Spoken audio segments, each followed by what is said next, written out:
Bismillahirrahmanirrahim. Assalamualaikum warahmatullahi wabarakatuh. Berjumpa kembali dengan saya Ganjar Winanjar di channel YouTube Ganjar W. Di video kali ini saya akan mengajak Bapak Ibu peserta PPG dalam jabatan atau prajabatan untuk melakukan persiapan uji pengetahuan atau UP. Nah, di video sebelumnya saya juga sudah pernah menjelaskan bahwa saya ini adalah salah satu peserta PPG dalam jabatan tahun 2022 kategori 1 tahap 1. Saya akan sedikit berbagi pengalaman mengenai persiapan saya ketika menghadapi UP PPG. Pada video kali ini yang akan saya sampaikan adalah materi pedagogik pada modul 1, konsep dasar ilmu pendidikan. Bapak Ibu, ini adalah tampilan folder saya, segala macam yang hubungan dengan PPG saya simpan di sini. Dan Bapak Ibu pun ketika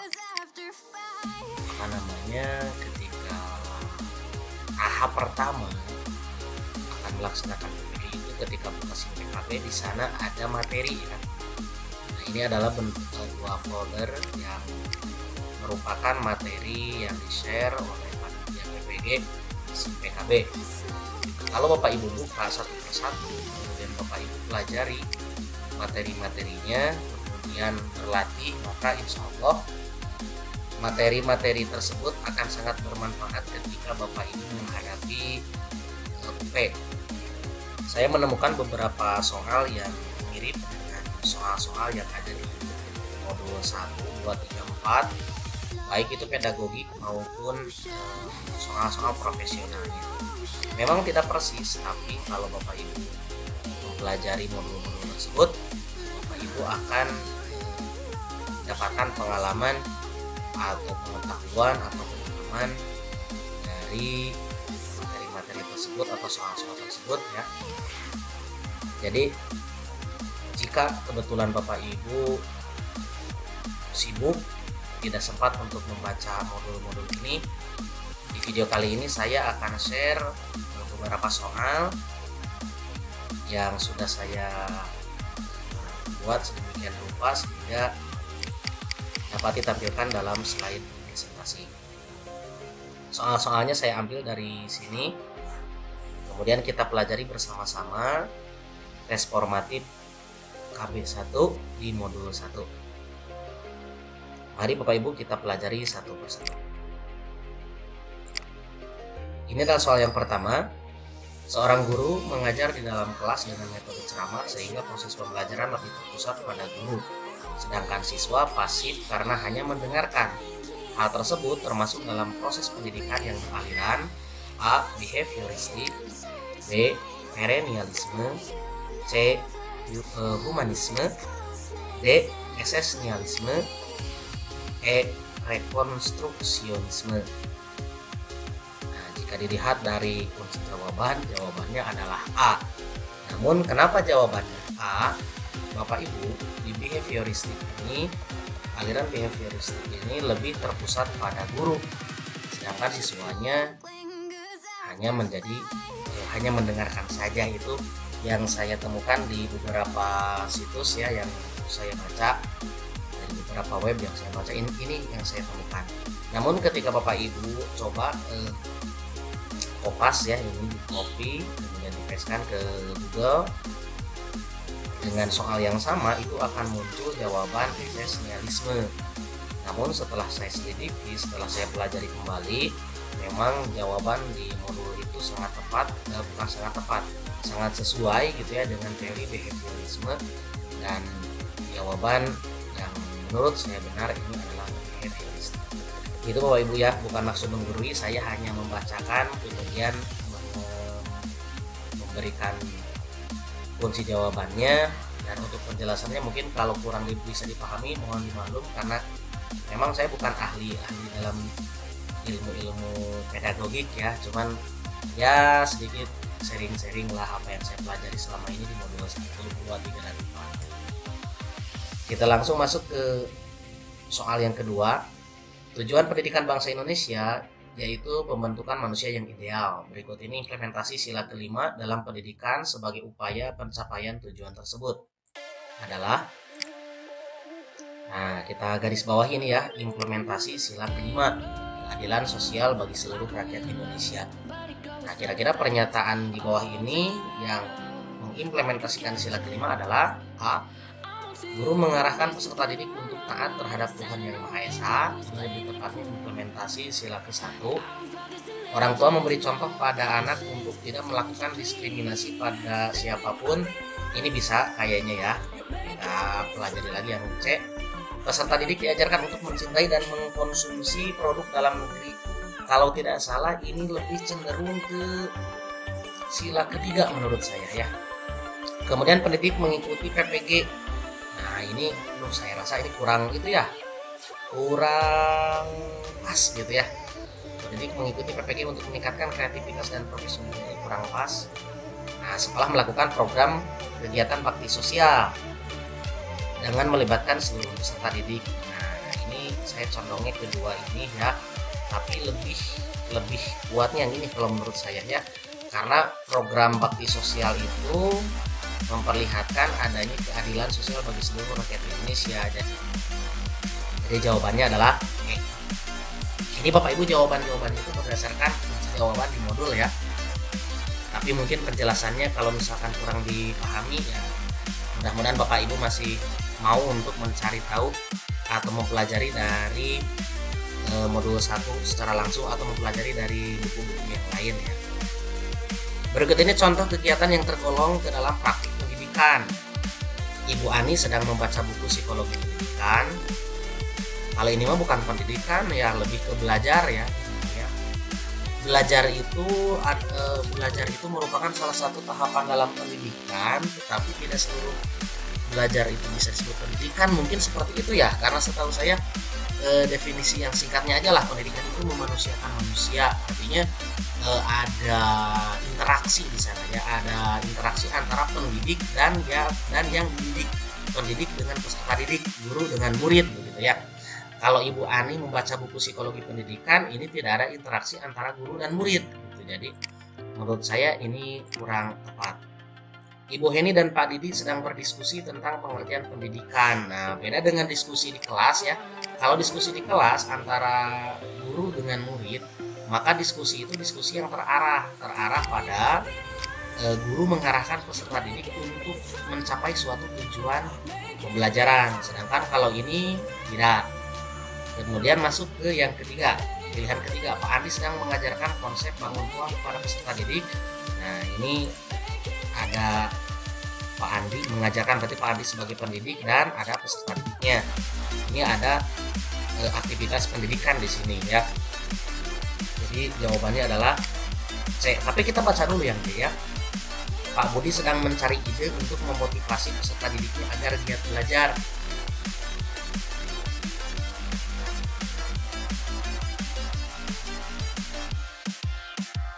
Kemudian Pak Hajar sedang mendownload file materi ini apa ya. Jadi jawabannya adalah C, sama dengan kunci jawaban di modul. Jadi Bapak Ibu kalau mau mengikuti cara saya ketika mempelajari materi-materi UP, kalau saya biasanya cari baca rangkuman saja, tidak dibaca semuanya karena ya tidak sempat lah kalau harus menyelesaikan baca-baca modul itu ya. Jadi saya baca rangkumannya, setelah rangkumannya kemudian saya kerjakan tes formatifnya, saya kerjakan dulu, kemudian disamakan dengan kunci jawaban. Kalau seorang sebenarnya mah diakurkan gitu ya, apakah sama jawaban saya dengan kunci jawaban atau tidak. Kalau tidak ya saya pelajari lagi, begitu ya Bapak Ibu. Kita langsung ke soal selanjutnya. Sebagai humanisasi pendidikan bukan berarti pembentukan manusia atau pembentukan peserta didik oleh pendidik. Sebab asumsinya bahwa manusia atau peserta didik adalah A. Manusia merupakan makhluk otonom. B. Pribadi yang berkembang dan berakal. C. Makhluk sosial yang dapat mempengaruhi satu sama lain. D. Makhluk yang memiliki moral sehingga dapat membedakan baik dan buruk. E. Makhluk religius yang diciptakan oleh Tuhan. Kita analisis satu persatu ya. fungsinya. Di sini ada kata atau apa kalau di matematika yang diketahuinya ya, yang diketahui itu adalah pembentukan manusia bukan berarti dibentuk oleh manusia lainnya. Atau beginilah, Bapak Ibu kalau kesulitan dalam memahami atau mengerjakan soal-soal seperti ini, apalagi yang kebetulan seperti saya ya tidak menguasai atau kurang menguasai materi-materi pedagogik, maka ketika menemukan soal itu posisikan ketika kita sedang berada di kelas. Ketika kita sedang berada di kelas, kita sering menemukan bahwa apa yang kita ajarkan itu ada yang dipahami oleh peserta didik, ada yang tidak dipahami. Seperti saya nih guru matematika, mengajarkan materi-materi seperti aljabar misalnya, kan tidak semua siswa bisa. Tapi Bapak Ibu pernah tidak menemukan anak yang belum kita ajarkan tapi sudah bisa? Mungkin ada yang les atau ada juga yang belajar sendiri gitu ya. Sekarang kita hubungkan dengan pembentukan manusia, kita ke pembentukan karakter. Kalau Bapak Ibu memberikan nasihat kepada peserta didik atau kepada murid, apakah Bapak Ibu bisa menjamin apa yang kita sampaikan atau nasihat-nasihat kita itu digugu gitu ya, kalau misalnya orang Sunda tema digugu gitu. Tidak semua kan. Nah, berarti itu tuh benang merahnya seperti itu. Jadi yang dimaksud dengan bukan berarti pembentukan manusia lainnya, artinya guru itu membentuk bisa membantu siswa membentuk karakternya menjadi manusia yang lebih baik. Tetapi tidak mutlak seperti itu. Kadang ada siswa itu yang jadi baik bukan karena sudah dinasehati oleh gurunya, tetapi karena pengalamannya. Nah, itulah benang merahnya kira-kira seperti itu. Kalau kita sudah menemukan benang merahnya, kita sendiri bisa berhasil. Manusia makhluk religius yang diciptakan oleh Tuhan. Ini kurang pas dengan pernyataan soal ya. Karena begini, seseorang religius karena ada yang mempengaruhi. Seseorang dikatakan religius apabila mengikuti ajaran agama. Ajaran agama itu diajarkan oleh guru, ustaz kalau di Islam gitu ya. Jadi ini sedikit bertentangan dengan percayaan Islam ya. Kemudian makhluk yang memiliki moral sehingga dapat membedakan baik dan buruk. Ada kata moral itu kan dilihat dari kondisi masyarakat gitu kan.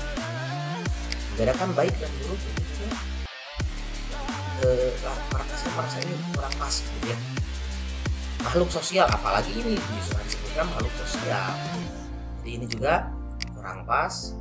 Kemudian pribadi yang berkembang dan berakal, ini juga kurang pas, ada kata berkembangnya dan berakalnya gitu ya. Tapi yang cocok ini manusia makhluk yang otonom gitu ya, sama dengan kunci jawaban. Itulah Bapak Ibu, kita lanjutkan. Seorang pendidik perlu memahami landasan pendidikan. Salah satu manfaat mempelajari landasan pendidikan bagi pendidik adalah A. Memahami berbagai karakteristik peserta didik sehingga memanfaatkan peserta didik sebagai pribadi yang unik. Memandang peserta didik sebagai pribadi yang unik. B. Menumbuhkan sikap berpikir kritis pendidik terhadap perkembangan peserta didik. C. Membantu pendidik dalam menentukan metode pembelajaran yang tepat digunakan dalam situasi tertentu di kelas. D. Meningkatkan perkembangan pola pikir dan pola kerja pendidik tentang bagaimana seharusnya melaksanakan praktek pendidikan. E. Memahami berbagai pasal dalam Undang-Undang Dasar dan peraturan Republik Indonesia terkait dengan pendidikan. Kita analisis ya. Ini jawabannya saya kasih tahu sekarang, jawabannya D ya. Tapi kita analisis dulu kenapa jawabannya D. Pertama, berbagai pasal Undang-Undang Dasar. Ini landasan yuridis bagiannya gitu ya. Kemudian metode pembelajaran yang dapat digunakan dalam situasi tertentu. Kemudian ini berpikir kritis pendidik terhadap perkembangan peserta didik. Ini agak mirip nih, ini dilihatnya dari aspek psikologinya mungkin ya. Nah, kenapa D lebih tepat jawabannya? Karena di sini ada perkembangan pola pikir dan pola kerja peserta didik, tentang bagaimana seharusnya melaksanakan praktek pendidikan. Yang namanya praktek pendidikan itu meliputi pemilihan metode pembelajaran. Kemudian di sini perkembangan pola pikir dan pola kerja pendidik. Ini ada hubungannya dengan berbagai faktor. Itu ya. Tapi ya saya juga sulit sih kalau harus menjelaskan dengan rinci ya. Tapi memang ya gimana ya? Cobalah Bapak Ibu tempatkan bukan tempatkan ya, bayangkan ketika posisi Bapak Ibu sedang ada di kelas gitu ya. Ada kadang seperti itu. Tapi jujur ya materi ini saya soal ini saya juga kurang begitu memahami lah gimana maksudnya ya, kenapa jawabannya. Tapi ya itu sedikit analisis yang bisa saya sampaikan walaupun kurang lebih. Kalau ada yang bisa menjelaskan dengan rinci bolehlah ditulis di kolom komentar ya. Berikut ini implikasi landasan historis dalam proses pendidikan di Indonesia. Landasan historis. Nanti kita sama-sama ya. A. Guru melaksanakan perannya sesuai dengan sebagian Dayani. Kurikulum pendidikan dikembangkan dengan memperhatikan psikologi perkembangan peserta didik. Pembentukan komite sekolah sebagai bentuk kerjasama antara sekolah dan masyarakat. Guru mengajarkan mata pelajaran bermuatan lokal sesuai dengan daerah tentunya. Terdapat program bantuan operasional sekolah untuk sekolah-sekolah negeri. Nah ini saya tempatkan diri saya ya, seperti beginilah. Saya memang saya tidak memahami ya. Berulang kali saya katakan bahwa saya kurang memahami masalah pedagogik ini gitu ya. Tetapi nah di sini saya apa ya namanya, kita ambil kata kunci lah landasan historis. Bapak Ibu historis itu kalau tidak salah ada kata histori ya. Histori itu sejarah ya Bapak Ibu ya. Kalau langsung ke bantuan operasional untuk sekolah-sekolah negeri kayaknya tidak ada hubungannya sama histori ya. Ini salah. Guru mengajarkan mata pelajaran bermuatan lokal sesuai dengan daerah tempat mengajarnya. Ini juga tidak ada hubungannya dengan histori begitu ya.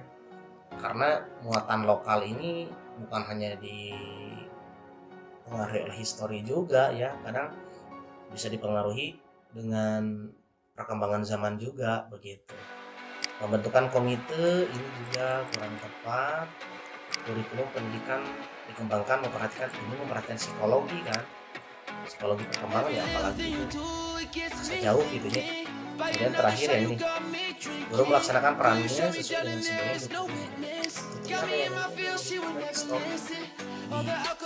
pendidikan Indonesia ya, yang apa sih namanya, berasal dari pendapatan apa ya yang Filologi Ilmu Dia bangun suatu pendidikan dengan ini mengandung nilai histori yang tinggi gitu ya. Nah, itulah kurang lebih ya Bapak Ibu. Dan memang jawabannya juga adalah pengertian landasan dibagi dua, yaitu landasan fisik dan konseptual. Ini yang termasuk dengan landasan konseptual. A. Kurikulum dan silabus. B. Pancasila dan Undang-Undang Dasar. C. Kerangka berpikir. D. Desain bangunan. E. Tujuan pendidikan. Ini pasti jauh lah konsep dari desain bangunan ya. Kemudian tujuan pendidikan. Tapi ketika saya baca ini saya langsung terpancing jawab Pancasila dan Undang-Undang Dasar sesuai dengan jawabannya. Konsep pendidikan kita kan harus sesuai dengan Pancasila dan Undang-Undang Dasar. Pendidikan harus dilakukan sesuai dengan tahap-tahap dan tugas perkembangan peserta didik. Oleh karenanya pendidikan dilaksanakan dengan mengacu landasan tahap dan tugas perkembangan. A. Psikologi pendidikan. B. Sosiologi pendidikan.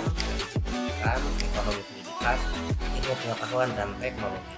Ini saya bisa menjelaskan nih tahap-tahap dan tugas perkembangan peserta didik. Berarti masuknya ke psikologi. Kita cek jawabannya benar kan, psikologi pendidikan. Lanjut. Sila pertama Pancasila adalah ketuhanan yang Maha Esa. Oleh sebab itu pendidikan hendaknya bertujuan agar peserta didik beriman dan bertakwa kepada Tuhan yang Maha Esa.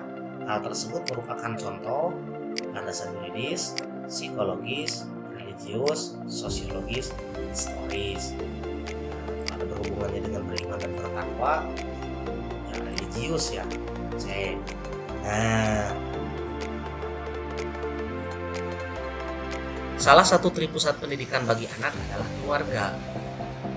Orang tua yang dalam kesehariannya rajin melaksanakan ibadah sesuai dengan waktu yang ditentukan pada hakikatnya menanamkan pada anak hak dan kewajiban, kejujuran dan toleransi, gotong royong dan tanggung jawab, kedisiplinan dan tanggung jawab, kejujuran dan tenggang rasa.